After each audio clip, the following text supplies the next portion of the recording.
Kalemi, une ville paisible située en République démocratique du Congo. Une ville, un lac. La ville de Kalemi est côtière du lac Tanganyika dans l'ex-province du Katanga. Chef-lieu de la province du Tanganyika, Kalemi n'est pas réputé dans la pratique du sport.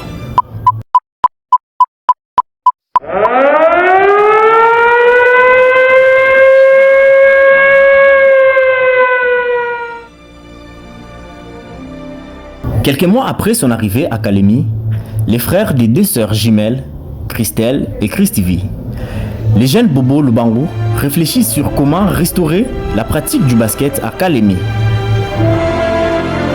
Anciens du Promo Jeune Basket, PJB du Nord Kivu, Bonheur, Alliance Bobo saisit cette opportunité pour ouvrir une première académie du basket depuis l'existence de la ville de Kalemi. Mais le défi est grand, comme il relate, car, premièrement, il faut trouver un terrain et puis les réaménager. À ce qui concerne le terrain, on avait trouvé les terrains dans un état critique et on a commencé à opérer quelques travaux. Et on a arrangé les planches, on a arrangé les cerceaux, on a mis la peinture. Donc c'est un peu ça jusqu'à aujourd'hui. Il y a quelques complications, il y a des risques qui se trouvent dans les terrains, mais on fait avec parce que vous allez remarquer avec moi qu'il y a des choses qui sont un peu dangereuses pour les enfants, mais on fait avec. Merci. Avec des jeunes très motivés, mais pas encadrés, Bobo Lubango instaure la discipline chez les jeunes. Nous avons trouvé la jeunesse motivée, mais il y avait manque d'encadrement. C'est alors qu'on a pris l'initiative d'encadrer la jeunesse dans les domaines. Et on a commencé par créer l'académie. Et avec l'académie, on a eu à sélectionner les niveaux. On a tous les niveaux, on a des filles, on a des garçons et on a aussi des enfants. Un travail dans un contexte pénible. Bobo parvient à recruter aussi des jeunes qui, après quelques tas d'apprentissage, sont aguerris dans le basique du basket, des entraînements simples, sans l'école, qui les permet de maîtriser les fonctionnements du système de jeu. On voit les changements dans le niveau des jeux pour les athlètes, surtout les filles, parce qu'il n'y avait pas d'équipe de filles ici à Kalemi et on a commencé par les encadrer et aujourd'hui elles sont capables de jouer des tournois, des championnats malgré qu'on n'a jamais tenté à jouer un championnat. Mais elles sont déjà prêtes pour ça. Et pour les garçons sont prêts pour jouer n'importe quel championnat.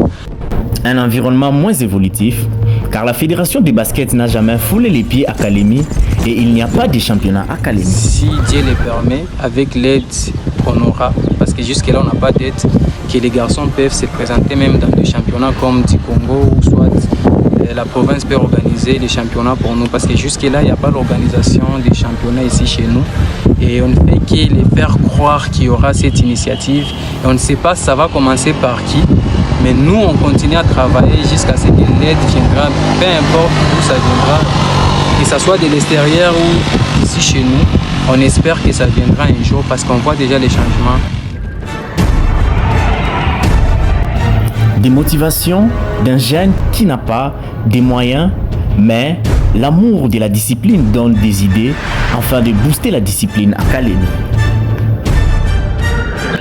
Ce qui m'a poussé à ouvrir l'académie dans la province de Tanganyika, précisément à Kalemi, c'est pour promouvoir le développement du basketball. Quand je suis arrivé ici, j'ai trouvé les jeunes qui avaient cette souci-là de commencer à jouer. Je les voyais toujours au terrain malgré les niveaux du terrain et ils étaient toujours motivés. C'est alors que j'ai pris l'initiative de commencer à les encadrer et chercher comment est-ce qu'on peut valoriser le basketball dans la province de Tanganyika et chercher à ce point de vue organisation. On a commencé par s'organiser par nos propres moyens. C'est au niveau des fils tissales, terrain tam-tam à Kalemi, que les jeunes enfants qui contribuent pour acheter les ballons afin de jouer au basket. On a commencé par s'organiser par nos propres moyens. Jusque-là, ce sont des jeunes. Il n'y a que des jeunes, on ne fait qu'organiser des camps de basket, on ne fait qu'organiser quelques tournois. Et à ce qui concerne les camps qui se passaient la dernière fois, on s'est débrouillé nous-mêmes, on a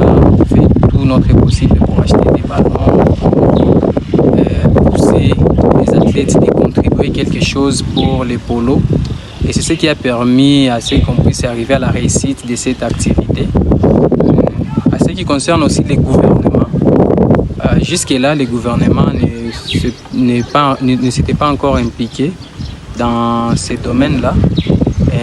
On ne peut que croire qu'il y aura toujours la suite. On ne fait qu'attendre aussi. On ne sait pas quand est-ce que ça va arriver. On continue toujours à travailler. Merci.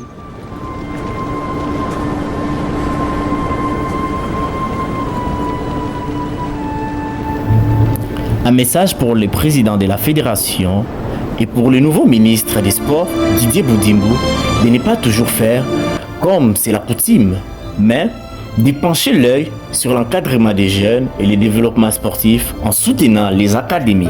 Un autre défi qui engage le nouveau gouverneur du Tanganyika, Christian Kitungwa Muteba, sur la question des infrastructures dans sa province.